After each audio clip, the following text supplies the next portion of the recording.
कहानी की शुरुआत 1980 से होती है और हम हमारी हीरोइन सियाजिन को देखते हैं, जिसे बांध कर रखा होता है और गांव वाले उसकी बोली लगा रहे थे। तभी सियाजिन अपने डैड और स्टेप मॉम से बोलती है, आप दोनों को अपनी ही बेटी को सेल करते हुए शर्मानी चाहिए। तभी उसके डैड उसे एक जोर से स्लैप मारते हैं और चुप रहने को बोलते हैं। तभी लोग बोली लगाने लगते हैं। एक आदमी बोलता है कि मैं इसके लिए पूरे 1 लाख युवान दूंगा। तभी दूसरा आदमी बोलता है कि इस जैसी खूबसूरत लड़की के लिए तो मैं 2 लाख युवान दे सकता हूँ। तभी वांग नाम का एक लंगड़ा आदमी बोलता है कि मैं इसके लिए पूरे 3 लाख युवान दूंगा। ये सुनकर सब लोगों की बोलती बंद हो जाती है। सिया जिनके मॉम डैड इतने सारे पैसे देखकर बहुत ज्यादा खुश हो जाते हैं। सिया जिनकी मॉम फौरन वांग के पास जाती है और बोलती है कि आज से ये लड़की तुम्हारी है, तुम जो चाहे इसके साथ कर सकते हो। वांग सिया जिन के पास आता है। तभी लोग बातें करते हैं कि ये लंगड़ा आदमी एक नंबर का ठरकी है। सुना है कि इसने पहले भी अपनी 2 वाइफ्स को मार डाला है। पता नहीं अब ये इस लड़की के साथ क्या करेगा। वांग सिया जिन के पास आता है और बोलता है, तुम जैसी ब्यूटीफुल गर्ल मैंने आज तक नहीं देखी। सच में तुम तो हूर की परी हो। सियाजिन को बहुत ज्यादा गुस्सा आता है, लेकिन फिर वो वांग से बोलती है कि मैं भी आपसे शादी करना चाहती हूँ।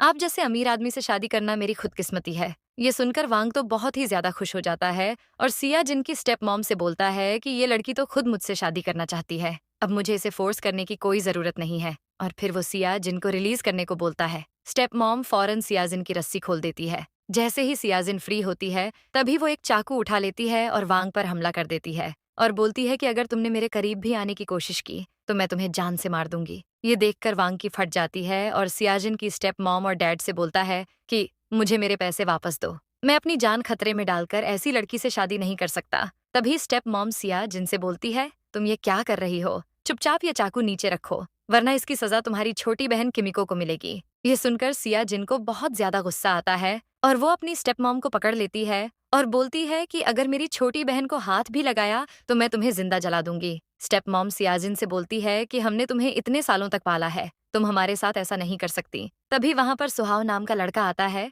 और सियाजिन को रुकने को बोलता है और बोलता है कि अगर तुमने इस लेडी को मारा तो तुम्हें जेल में डाल दिया जाएगा, फिर तुम्हारी छोटी बहन का ख्याल कौन रखेगा। ये सुनकर सियाजिन अपनी स्टेप मॉम को छोड़ देती है। तभी स्टेप मॉम सियाजिन से बोलती है, तुमने मुझ पर हाथ उठाकर ठीक नहीं किया, अब देखना मैं तुम्हारे और तुम्हारी बहन के साथ क्या करती हूँ। सिया जिन गुस्से में फिर से उस पर हमला कर देती है, लेकिन तभी सुहाव आगे आकर उसे पकड़ लेता है। सुहाव उन लोगों से बोलता है कि तुम्हें शर्म आनी चाहिए अपनी बेटी को सेल करते हुए। स्टेप मॉम और डैड सुहाव से बोलते हैं कि तुम कौन हो और हमारे बीच में क्यों पड़ रहे हो, और वैसे भी ये हमारी बेटी है, हमने इसे पाल पोस कर बड़ा किया है तो इस पर हमारा पूरा हक है। तभी सुहाव अपना ब्रेसलेट निकालता है और उन लोगों से बोलता है कि इसकी कीमत लाखों में है, ये मैं सिया जिन के बदले तुम्हें देता हूँ, लेकिन आज के बाद तुम सियाजिन को परेशान नहीं करोगे। सियाजिन की स्टेपमॉम सिया जिनके डैड से बोलती है, ये ब्रेसलेट तो बहुत ही एक्सपेंसिव लग रहा है, इसे बेचकर हम काफी पैसे बना सकते हैं। और फिर वो सुहाव से वो ले लेती है और बोलती है कि आज से ये विच तुम्हारी हुई। सियाजिन सोचती है कि ये लड़का कौन है और ये मेरी हेल्प क्यों कर रहा है, कहीं ये भी इन ठरकी लोगों की तरह मुझे खरीदने तो नहीं आया है ना। सुहाव सियाजिन की ओर देखता है और बोलता है, तुम बिल्कुल टेंशन मत लो, मैं इन लोगों जैसा नहीं हूँ, मैं तुम्हें खरीदना नहीं चाहता, मैं बस तुम्हारी हेल्प करना चाहता हूँ, इसलिए तुम मेरे बारे में कुछ भी ऐसा वैसा मत सोचना। सुहाव सियाजिन की स्टेप मॉम और डैड से बोलता है, आज के बाद तुम दोनों सियाजिन और उसकी सिस्टर को बिल्कुल भी परेशान नहीं करोगे और तुम्हें एक एग्रीमेंट पर साइन करना होगा कि अब से तुम्हारा और सियाजिन का कोई रिलेशनशिप नहीं है। वो लोग मान जाते हैं, गांव वाले वहां से चले जाते हैं, वो सब लोग एग्रीमेंट पर साइन करते हैं। सियाजिन की स्टेप मॉम सियाजिन की सिस्टर किमिको को लाती है। किमिको सियाजिन को देखकर बहुत खुश होती है और फौरन उसके पास जाती है। एग्रीमेंट पूरा होते ही सुहाव सियाजिन की स्टेप मॉम को ब्रेसलेट दे देता है और वो लोग वहां से जाने लगते हैं। सियाजिन सुहाव से बोलती है, आखिर तुम हो कौन, मैं तो तुम्हें जानती भी नहीं, फिर तुमने मेरे लिए इतना एक्सपेंसिव ब्रेसलेट उन्हें क्यों दे दिया। तभी सुहाव सियाजिन की स्टेप मॉम के पैर पर गुल्लर से मारता है और वो नीचे गिर जाती है और वो ब्रेसलेट भी टूट जाता है। सियाजिन के डैड को बहुत ज्यादा गुस्सा आता है और वो सियाजिन की स्टेप मॉम को पीटने लगते हैं और बोलते हैं कि तुमने इतना महंगा कंगन तोड़ दिया, अब हमें इसका कुछ नहीं मिलेगा। तभी सियाजिन की स्टेप मॉम भी उन्हें एक स्लैप मारती है और वहां से भाग जाती है। सुहाव सियाजिन से बोलता है कि तुम फिक्र मत करो, वो ब्रेसलेट नकली था। ये सुनकर सियाजिन शॉक हो जाती है। सुहाव वहां से चला जाता है। तभी वहां पर सियाजिन की फ्रेंड सिसी आती है। सिसी बोलती है, अभी भी मुझे पता चला कि तुमने अपनी फैमिली से रिलेशनशिप तोड़ दिया है। सियाजिन बोलती है, हाँ ये सच है, अब मेरा उन लोगों से कोई रिश्ता नहीं है। सिसी बोलती है, अब तुम कहाँ जाओगी, तुम्हारे पास तो अपना कोई घर भी नहीं है और तुम इस हालत में किमिको का ध्यान कैसे रखोगी। सियाजिन बोलती है, गांव में एक पुराना घर खाली पड़ा है, मैं किमिको को लेकर फिलहाल उसी घर में रहूंगी, फिर आगे देखते हैं। सिसी बोलती है, तुम पागल तो नहीं हो गई हो ना? तुम्हें पता भी है कि उस घर में भूत और शैतानी आत्माओं का कब्जा है। जो भी आज तक उस घर में गया है वो जिंदा नहीं लौट पाया है। सियाजिन बोलती है, मुझे इससे कोई फर्क नहीं पड़ता, और वैसे भी अभी मेरे पास रहने के लिए कोई जगह भी तो नहीं है। सिसी सियाजिन को एक अंडा देती है और बोलती है कि मेरे पास बस एक ही है, तुम दोनों इसे खा लो, और वहां से चली जाती है। अब सियाजिन अपनी छोटी बहन को लेकर उस भूतिया घर में आती है और वो उस अंडे को ऊपर रखती है और उसे पकाने के लिए सामान ढूंढने लगती है। तभी वो अंडा मिट्टी से बनी कढ़ाई में जाकर चमकने लगता है। जैसे ही सियाजिन की नजर उस पर पड़ती है वो तुरंत गायब हो जाता है। ये देखकर सियाजिन शॉक हो जाती है और सोचती है कि कहीं इस घर में सच में कोई भूत प्रेत तो नहीं रहता है ना। तभी वो खुद भी वहां से गायब हो जाती है। कुछ ही देर में वो एक अलग ही जगह पर पहुंच जाती है और जैसे ही वो घर से बाहर निकलती है वो बाहर की दुनिया देखकर शॉक हो जाती है। वो अपने आसपास बड़ी बड़ी इमारतों को देखती है और सोचती है कि मैं ये कौन सी जगह पर आ गई हूँ और ये सब क्या है। कहीं मैं कोई ख्वाब तो नहीं देख रही हूँ ना। वो खुद को स्लैप मारती है और उसे दर्द होता है। वो समझ जाती है कि ये सब कोई ख्वाब नहीं है, ये रियल है। तब एक कपल उसके अजीब ड्रेस को देखकर बात करते हैं कि 2026 में भी कोई इस टाइप के क्लॉथ्स पहनता है क्या। ये सुनकर सियाजिन शॉक हो जाती है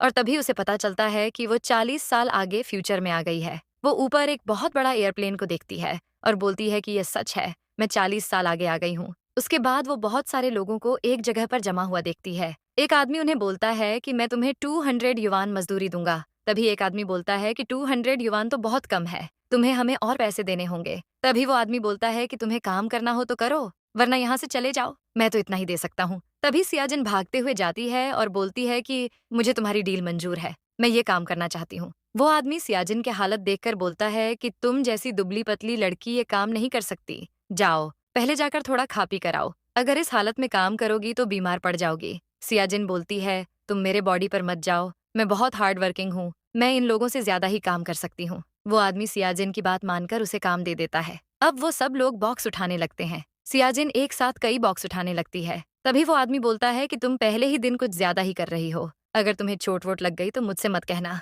सियाजिन बोलती है, बॉस आप मेरी फिक्र मत करो, बस मेरा पेमेंट टाइम पर दे देना, बाकी मैं सब संभाल लूंगी।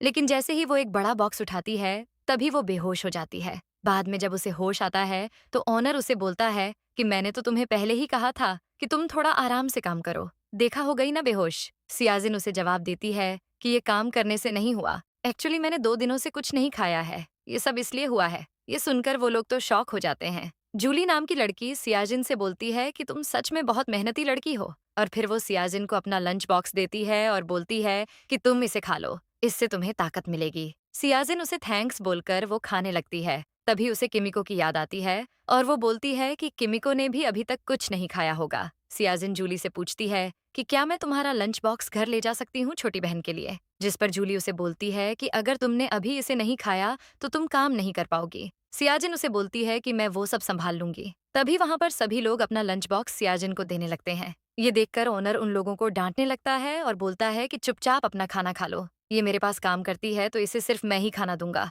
और वो सियाजिन को बहुत सारा खाना दे देता है। अब वो सब लोग अपने काम के पैसे लेते हैं। सियाजिन नोटों को देखकर बोलती है कि ये नोट तो मेरे गांव में कोई भी नहीं लेगा। फिर वो जूली के साथ एक सुपरमार्केट जाती है और वहां से बहुत सारे सॉक्स खरीद लेती है ताकि वो उन्हें अपने गांव में बेचकर पैसे कमा सके। अब सियाजिन फिर से उसी घर में आती है लेकिन उसे समझ नहीं आता कि वो वापस अपने टाइम में कैसे जाए। तभी उसे याद आता है कि उसने कढ़ाई में अंडा डाला था, तभी वो यहाँ पहुंच गई थी। वो फिर से अंडा डालती है और तभी वो वहां से गायब होकर अपने टाइम में वापस पहुंच जाती है। वो फौरन किमिको के पास जाती है जो कि बाहर फूट फूट कर रो रही थी क्योंकि सियाजिन को गए काफी समय हो गया था, इसलिए किमिको उसके लिए काफी परेशान थी। सियाजिन फौरन किमिको के पास जाती है। किमिको फौरन उसे हक कर लेती है और बोलती है कि तुम मुझे छोड़कर क्यों चली गई थी। सियाजिन उसे बोलती है कि मैं तुम्हारे लिए खाना लेने गई थी, और फिर वो उसे अंदर लेकर जाती है और फिर वो सब लोग साथ में डिनर करते हैं। अगले दिन सियाजिन की स्टेप मॉम गांव वालों को लेकर आती है। एक लेडी बोलती है कि कल रात मैंने इस घर से चिल्लाने की आवाज सुनी थी।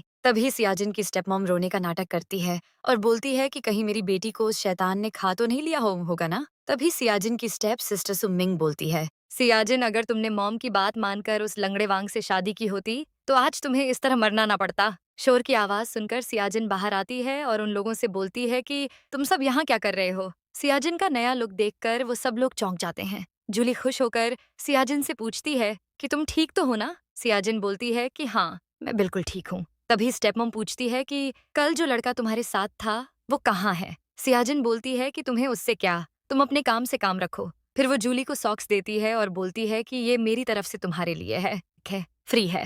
वो सॉक्स देखकर सब लोग सियाजिन से पूछते हैं कि इतनी अच्छी क्वालिटी के सॉक्स तुम्हें कहाँ मिले। सियाजिन उन्हें बोलती है कि मेरे पास ऐसे बहुत सारे हैं, मैं इन्हें सेल करने के लिए लेकर आई हूँ। तभी वो ओल्ड लेडी बोलती है कि मुझे भी एक जोड़ चाहिए। सियाजिन उन्हें बोलती है कि ये सॉक्स 5 युवान के हैं। वो ओल्ड लेडी फौरन पैसे देकर सॉक्स ले लेती है। तभी सुमिंग अपनी मॉम से बोलती है कि मुझे भी वो सॉक्स चाहिए। मॉम सियाजिन से वो लेने लगती है, लेकिन तभी सियाजिन उन्हें बोलती है कि अगर तुम्हें ये चाहिए तो तुम्हें 5 युवान देने होंगे। स्टेप मॉम बोलती है, अब तुम अपनी मॉम से भी पैसे लूंगी? भूल गई कि मैंने ही तुम्हें पाल पोस कर बड़ा किया है। सियाजिन बोलती है, तुम भूल गई कि क्या अब तुम्हारा और मेरा कोई रिश्ता नहीं है, और वैसे भी तुमने बचपन से आज तक मुझसे बहुत काम करवाया है और मुझे दिन में सिर्फ एक बार खाना दिया करती थी। इसलिए ज्यादा भोली बनने का नाटक मत करो। अगर तुम्हें ये चाहिए तो पैसे दो, वरना निकलो यहाँ से। तभी वहां पर सू मिंग का बॉयफ्रेंड डोंग आता है। सब लोग बातें करते हैं कि डोंग गांव का सबसे हॉट और इंटेलिजेंट लड़का है।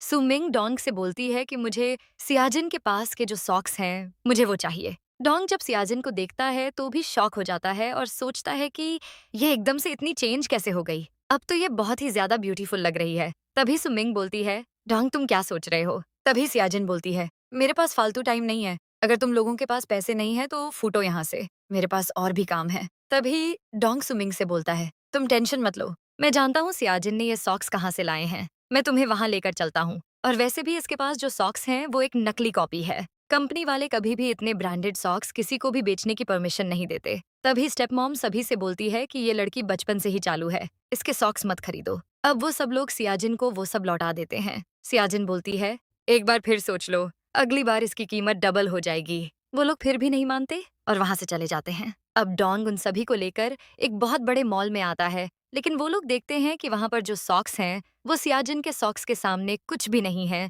और उनकी प्राइस भी बहुत ज्यादा है। वो ओल्ड लेडी स्टेप मॉम से बोलती है, तुम्हारी वजह से मैंने सियाजिन से वो सॉक्स नहीं लिए, ये सब तुम्हारी गलती है। तभी सुमिंग शॉपकीपर से बोलती है, तुमने सियाजिन को जो सॉक्स दिए से है मुझे वैसी सॉक्स चाहिए। वो शॉपकीपर सुमिंग की बात समझ नहीं पाती, जिससे उसे गुस्सा आता है और वो लोग शॉपकीपर के साथ बदतमीजी करने लगते हैं। शॉपकीपर उन लोगों से बोलती है कि तुम्हारी हिम्मत कैसे हुई मेरे साथ ऐसी बात करने की? रुको, मैं तुम्हें अभी बताती हूँ। और फिर वो गार्ड को बुलाने चली जाती है। उतने में वहां पर सियाजिन आ जाती है और दूसरी शॉपकीपर को अपने सामान की लिस्ट देती है और पेमेंट भी देती है। ये देखकर वो सब लोग सोचते हैं कि सियाजिन के पास इतने पैसे कहाँ से आए। वो ओल्ड लेडी सियाजिन के पास आती है और बोलती है कि तुम तो ये सॉक्स बेचकर काफी नोट छाप रही हो, मैं तुमसे कल के लिए माफी चाहती हूँ, क्या तुम मुझे फिर से वो सॉक्स दे सकती हो? सियाजिन बोलती है, हाँ क्यों नहीं, लेकिन अब तुम्हें उसके लिए 10 युवान देने होंगे, अब इसके दाम बढ़ गए हैं। वो ओल्ड लेडी सियाजिन को 10 युवान दे देती है। वहीं पर हमारा हीरो सुहाव भी होता है और वो ये सब देख रहा होता है। सुमिंग डोंग से बोलती है कि मुझे वो सॉक्स चाहिए। डोंग सियाजिन के पास आता है और उसे 10 युवान देता है। तभी सियाजिन बोलती है, लेकिन मेरे पास ये आखिरी जोड़ा बचा है और इसकी प्राइस 20 युवान है। डोंग बोलता है, तुम पागल हो गई हो क्या? ये मामूली सॉक्स कहाँ से तुम्हें 20 युवान के लग रहे साता है? सियाजिन बोलती है, तुम्हें लेना है तो लो, वैसे भी मेरे पास और भी कस्टमर हैं। उतने में सुहाव आकर बोलता है कि मुझे ये सॉक्स चाहिए, मैं तुम्हें 20 युवान देने को तैयार हूँ। सियाजिन उसे देखकर पहचान जाती है और बोलती है कि तुम्हें पैसे देने की जरूरत नहीं है, मैं ये तुम्हें वैसे ही दे देती हूँ। उतने में स्टेप मॉम सुहाव से बोलती है कि तुम तो वही हो ना जिसने मुझे वो नकली कंगन दिया था। सुहाव बोलता है, वो कंगन बिल्कुल असली था, लेकिन तुमने उसे तोड़ दिया, इसमें मेरी कोई गलती नहीं है। उतने में वो शॉपकीपर गार्ड को लेकर आती है और गार्ड डोंग और सुमिंग को वहां से धक्के मारकर निकाल देते हैं। अब सियाजिन वापस घर जा रही होती तभी सुहाव उससे बात करने के लिए उसके पीछे जाता है और वो एक्सीडेंटली टकरा जाते हैं। सियाजिन उससे पूछती है कि क्या आपको मुझसे कुछ काम था? वो सुहाव सोचता है कि मैं इससे कैसे बात करूं। तभी वो बोलता है कि मैं जानना चाहता हूँ कि तुम इतनी अच्छी क्वालिटी के सॉक्स कहाँ से लाती हो। अब सियाजिन सोचती है कि मैं इन्हें सच नहीं बता सकती, अगर मेरा राज पता चल गया तो प्रॉब्लम हो जाएगी। वो बस बोल देती है कि मैं ये टाउन जाकर ये सामान लाती हूँ। सुहाव उससे बोलता है कि क्या कल तुम फ्री हो, मैं तुमसे इस बारे में थोड़ी बात करना चाहता हूँ। अब सियाजिन थोड़ा सोचने के बाद बोलती है कि तुम मेरे घर आ सकते हो, हम वहाँ बात करते हैं। और फिर वो वहाँ से चली जाती है। दूसरी तरफ हम सुमिंग और उसकी मॉम को देखते हैं जो सियाजिन के घर चोरी करने आए होते हैं, लेकिन उन्हें वहाँ कुछ नहीं मिलता। वो देखते हैं कि वहाँ बस बहुत सारे अंडे रखे होते हैं। तभी उसमें से कुछ अंडे कढ़ाई में गिर जाते हैं और तभी वो चमकने लगती है और सुमिंग की मॉम उसमें खिंची जाती है। लेकिन तभी सुमिंग अपनी मॉम को खींच लेती है और वो दोनों डर के मारे वहां से भाग जाते हैं।